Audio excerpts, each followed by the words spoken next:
Saint Thomas is the first missionary who came to India to spread the word of God. We don't see him quite often in Bible chapters, yet he gives us the impression that he was very sincere and bold. His stubborn declaration of seeing his guru's wounded body was a real proof of the resurrection of Lord Jesus for the generations to come. Saint Thomas was one of the 12 apostles of Jesus Christ. According to John's Gospel, it was Thomas who encouraged other disciples, saying, "Let us also go that we may die with him." John speaks again through the Gospel when Jesus explained that he was going away to prepare a heavenly home for his followers. Thomas reacted saying, "Lord, we don't know where you are going, so how can we know the way?" Again, we see a doubting Thomas saying, "Except I shall see in his hands the print of the nails, and put my fingers into the print of the nails, and thrust my hands in his hand, I will not believe." But when the risen Jesus appeared in front of him, there came the famous strong outburst confession of faith, "My Lord and my God."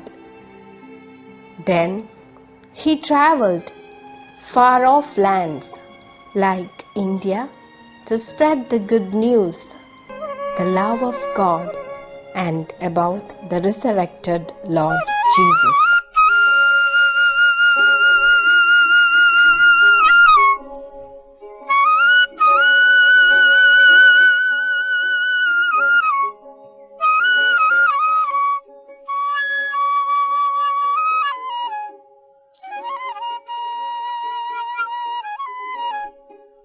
ഇതാര്? അന്യനാട്ടുകാരനാണെന്ന് തോന്നുന്നു. ആ മുഖത്തേക്ക് നോക്കൂ, എന്തൊരു ദൈവിക ഭാവം. കണ്ടിട്ട് ഒരു കച്ചവടക്കാരനാണെന്ന് തോന്നുന്നില്ല.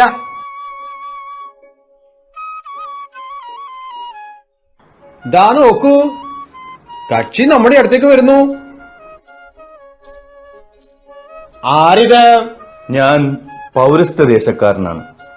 നിങ്ങൾക്കൊരു സദ്വാർത്തയുമായിട്ടാണ് വന്നിരിക്കുന്നത്. സദ്വാർത്തയോ? നിങ്ങൾ ആരാണ്? ഞാൻ ഒരു പണിക്കാരനാണ്. കെട്ടിടം പണിക്ക് ആവശ്യമായ എല്ലാ പണികളും എനിക്കറിയാം. ഓ, അപ്പോൾ ജോലി തേടി വന്നതാണല്ലേ? ഇന്നാട്ടിലെ ഒരു നാടുവാഴി അദ്ദേഹത്തിന്റെ കൊട്ടാരം പണിക്കായി എന്നെ ക്ഷണിച്ചു. ദൂരം അധികമായതിനാലും എനിക്കറിയാത്ത സ്ഥലമായതിനാലും ഞാൻ തീരെ വരാതിരിക്കുകയായിരുന്നു. പക്ഷേ എന്റെ ഗുരു, എന്റെ കർത്താവ് എന്നോട് ആവശ്യപ്പെട്ടു. നിങ്ങളുടെ ഗുരുവോ? അതാരാണ്? സ്വന്തം ജനങ്ങൾക്കു വേണ്ടി സ്വന്തം ജീവൻ ബലി കഴിക്കുകയും മരണത്തെ ജയിച്ച് ഉത്ഥാനം ചെയ്യുകയും ചെയ്ത ഒരു ദൈവത്തെപ്പറ്റി നിങ്ങൾ കേട്ടിട്ടുണ്ടോ? നല്ല ശേലായി. അങ്ങനെ ഒരാളുണ്ടോ? അതാണ് ഞാൻ പറഞ്ഞത്.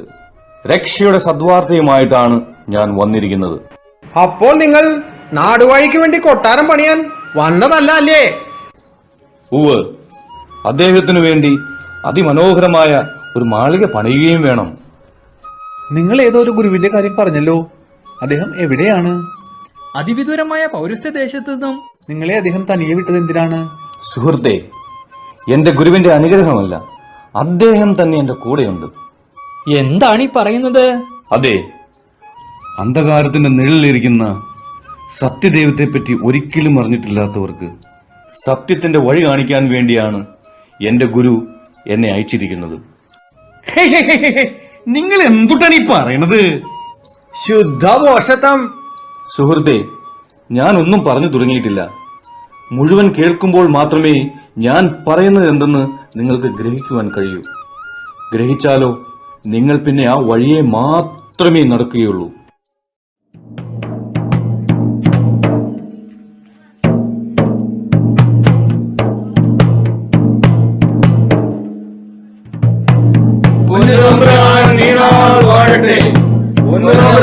നീണാൾ വാഴട്ടെ. പൊന്നുതമ്പുരാൻ നീണാൾ വാഴട്ടെ. പൊന്നുതമ്പുരാൻ നീണാൾ വാഴട്ടെ. പൊന്നുതമ്പുരാൻ നീണാൾ വാഴട്ടെ. പൊന്നുതമ്പുരാൻ നീണാൾ വാഴട്ടെ. പൊന്നുതമ്പുരാൻ നീണാൾ വാഴട്ടെ. നിങ്ങൾ ഒരു അപരിചിതനാണല്ലോ. അതെ പ്രഭു, ഞാനൊരു വിദേശിയാണ്. ഞാൻ ഒരു കൊത്തുപണിക്കാരൻ കൂടിയാണ്. ഓഹോ, അങ്ങനെയെങ്കിൽ എനിക്കൊരു പുതിയ കൊട്ടാരം പണിയണമെന്നുണ്ട്. കൊത്തുപണി മേൽത്തരമായിരിക്കണം കേട്ടോ. ഉവ്വ് പ്രഭു. എവിടെയാണ് തങ്ങൾക്ക് വേണ്ടി ഞാൻ ആ കൊട്ടാരം പണിയേണ്ടത്? ദാ ആ കാണുന്ന പുഴയുടെ തീരത്ത്. ആരെവിടെ? പ്രഭു,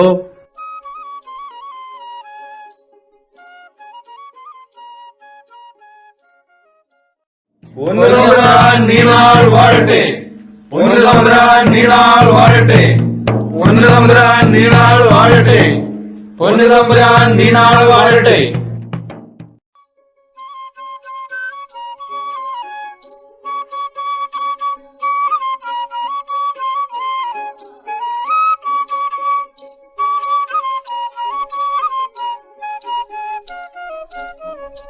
രാജാവേ, താങ്കൾക്കുള്ള മനോഹരമായ ഒരു മാളിക ഞാൻ പണിതു കഴിഞ്ഞു. ഇഹത്തിലല്ല, പരത്തിൽ. രാജാവ് ഇതറിയുമ്പോൾ സന്തോഷിക്കുകയില്ലെന്ന് മാത്രമല്ല, എനിക്ക് ശിക്ഷ വിധിക്കുകയും ചെയ്യും.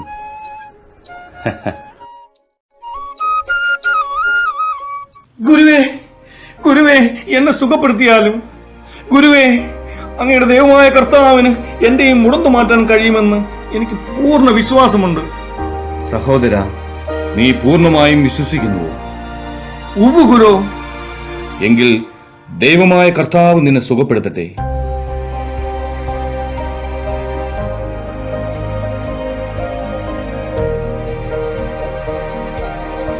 എന്റെ നാഥനും കർത്താവുമായ ദൈവമേ, ബലഹീനനും അയോഗ്യനുമായ എന്നിലൂടെ അങ്ങ് പ്രവർത്തിക്കുന്നു. നന്ദി കർത്താവേ.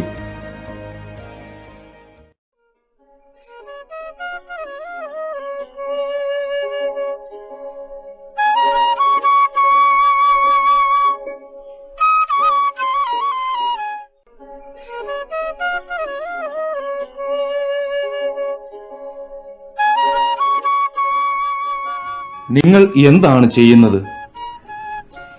ഈ തട്ടി അല്പം പൊങ്ങി കിട്ടിയിരുന്നെങ്കിൽ ഇതിനെ ഇവിടുന്ന് മാറ്റാമായിരുന്നു. അതെന്തിനാണ് അങ്ങനെ ചെയ്യുന്നത്? തിരമാല ആഞ്ഞടിക്കുമ്പോൾ വെള്ളം അടിച്ചു കയറി ഞങ്ങളുടെ വീടുകൾ നാശമുണ്ടാകുന്നു. നിങ്ങൾക്ക് ഞാൻ എന്താണ് ചെയ്യേണ്ടത്?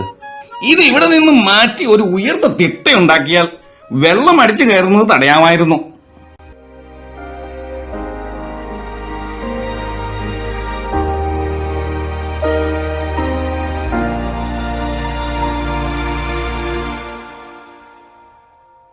ഇനി വെള്ളം ഈ തൂണിനപ്പുറത്ത് വരരുത്. ഇനി വെള്ളം അടിച്ചു കയറി നിങ്ങൾക്ക് ശല്യം ഉണ്ടാവില്ല. സത്യദൈവത്തിൽ നിങ്ങൾ വിശ്വസിക്കുന്നു, അവിടുത്തെ നിങ്ങൾ ആശ്രയിക്കുന്നു. ദൈവം സ്നേഹമാണ്.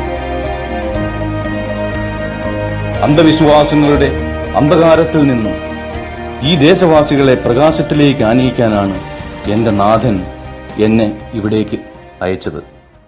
നിങ്ങൾ ഒരു സത്യദൈവത്തെ പറ്റി എപ്പോഴും പറയുന്നുണ്ട്. എന്നാൽ ഞങ്ങൾ ഇതെങ്ങനെ വിശ്വസിക്കും? മനുഷ്യകുലത്തിന്റെ രക്ഷയ്ക്കായി സ്വന്തം പുത്രനെ ഭൂമിയിലേക്ക് അയക്കുകയും പുത്രൻ സ്വജീവൻ ഹോമിച്ച് മാനവകുലത്തെ രക്ഷിക്കുകയും ചെയ്തു. ഇതുപോലെയുള്ള ഒരു ദൈവത്തെപ്പറ്റി നിങ്ങൾ കേട്ടിട്ടുണ്ടോ? ഇല്ല. ദയവായി നിങ്ങളൊന്ന് തെളിച്ചു പറഞ്ഞു തരാമോ? സ്നേഹനിധിയായ ആ ദൈവത്തെപ്പറ്റി പറയുവാനാണ് ഞാൻ ഇത്ര ദൂരം താണ്ടി വന്നത്. ദൈവം എന്തിനാണ് സുപുത്രനെ ബലി കഴിച്ചത്? മരിച്ച ദൈവപുത്രൻ ഇപ്പോഴും ജീവിച്ചിരിക്കുന്നു എന്നാണോ നിങ്ങൾ പറയുന്നത്? ദേ, ഞങ്ങളെ പറഞ്ഞു പറ്റിക്കാൻ നോക്കണ്ട. കൂടുതൽ പറഞ്ഞ് ആളുകൾ തിരിക്കാൻ ശ്രമിച്ചാലുണ്ടല്ലോ, നിങ്ങളുടെ ജീവൻ തന്നെ അപകടത്തിലാകും. നോക്കൂ സഹോദരങ്ങളെ, തന്റെ ജീവൻ കുരിശിൽ ഹോമിച്ച ദൈവപുത്രൻ 3-ാം ദിവസം വിജയശ്രീ ലാളിതനായി ഉയർത്തെഴുന്നേറ്റു. നമുക്കായി അടയ്ക്കപ്പെട്ടു പോയ സ്വർഗത്തിന്റെ വാതിൽ തുറന്നു തരികയും ചെയ്തു. സത്യമാർഗത്തിൽ ചരിക്കുവിൻ, അതിനായി നിങ്ങൾ സത്യദൈവത്തെ അറിയുവിൻ. അദ്ദേഹം പറയുന്ന ആ ദൈവത്തിൽ നമ്മുടെ നാട്ടിൽ തന്നെ വളരെ പേർ വിശ്വസിക്കുന്നു. ജലത്താൽ അദ്ദേഹം അവരെ സ്നാനം ചെയ്യുന്നു. ശരിയാണ്. ഇതിൽ സത്യമില്ലെങ്കിൽ ഇത്രയേ പേർ ആ മതത്തിലേക്ക് ആകർഷിക്കപ്പെടുമായിരുന്നില്ല. ഇല്ലില്ല, ഇയാൾ പറയുന്നത് നമ്മൾ വിശ്വസിക്കണ്ട. ഈ പോക്ക് പോയാ ഈ ദേശക്കാരൻ മുഴുവൻ മതം മാറി ക്രിസ്ത്യാനികളാകും. ഇയാളെ ഇങ്ങനെ വിട്ടുകൂടാ. നമ്മൾ അയാളെ ദ്രോഹിക്കുന്നത് എന്തിന്? ഇവിടെ വന്നിട്ട് എല്ലാവർക്കും നന്മകൾ മാത്രമേ അയാൾ ചെയ്യുന്നുള്ളൂ. കഷ്ടം. ഇതാണോ നന്മ? നമ്മുടെ പൂർവികരുടെ വിശ്വാസത്തിനെതിരെയാണ് ഇയാൾ വാൾ ഉയർത്തിയിരിക്കുന്നത്. നോക്കുക, നമ്മുടെ വിശ്വാസം സത്യമായിരുന്നില്ല. ആ തിരിച്ചറിവിലല്ലേ മതമാറ്റം നടന്നിട്ടുള്ളത്.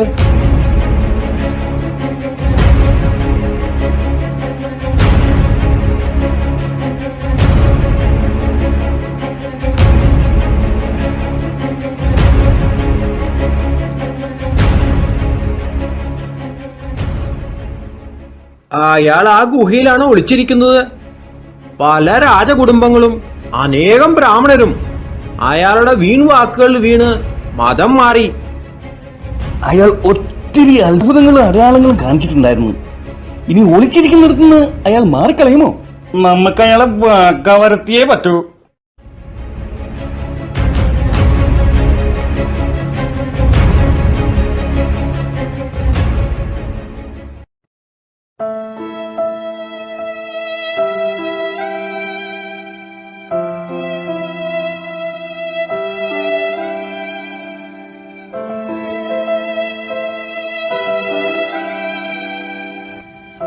എന്റെ നാഥനും കർത്താവുമായ യേശുവേ, അങ്ങെന്നെ ഏൽപ്പിച്ചിരുന്ന ദൗത്യം ഞാൻ ചെയ്തു കഴിഞ്ഞു. എനിക്ക് അവിടത്തോട് ചേരുവാൻ സമയമായി എന്ന് ഞാൻ മനസ്സിലാക്കുന്നു. അങ്ങിൽ വിശ്വസിച്ച എല്ലാവരെയും അനുഗ്രഹിക്കണമേ. എന്റെ കർത്താവേ, എന്റെ ദൈവമേ, എന്റെ കർത്താവേ, എന്റെ ദൈവമേ.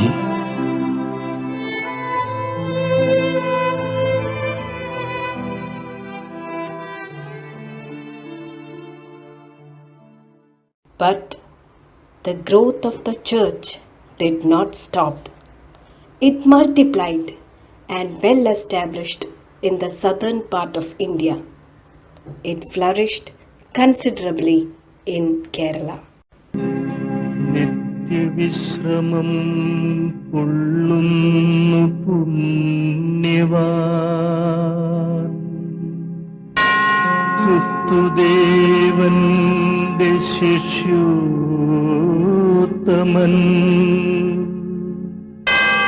ആ തിരുശേഷിപ്പു നിന്നിടുമെന്നും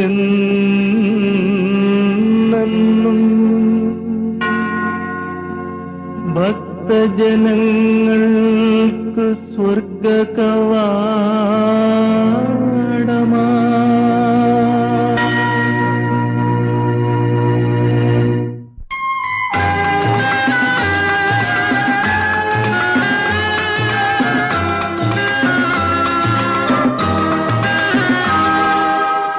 മലയാറ്റൂർ മലയും കേറി ജനകോടികളെത്തുന്നു. അവിടത്തെ തിരുവടി കാണാൻ പൊന്നും കുരിശുമുട്ടപ്പോ. മലയാറ്റൂർ മലയും കേറി ജനകോടികളെത്തുന്നു. അവിടത്തെ തിരുവടി കാണാൻ പൊന്നും കുരിശുമുട്ടപ്പോ. പൊന്നും കുരിശുമുട്ടപ്പോ,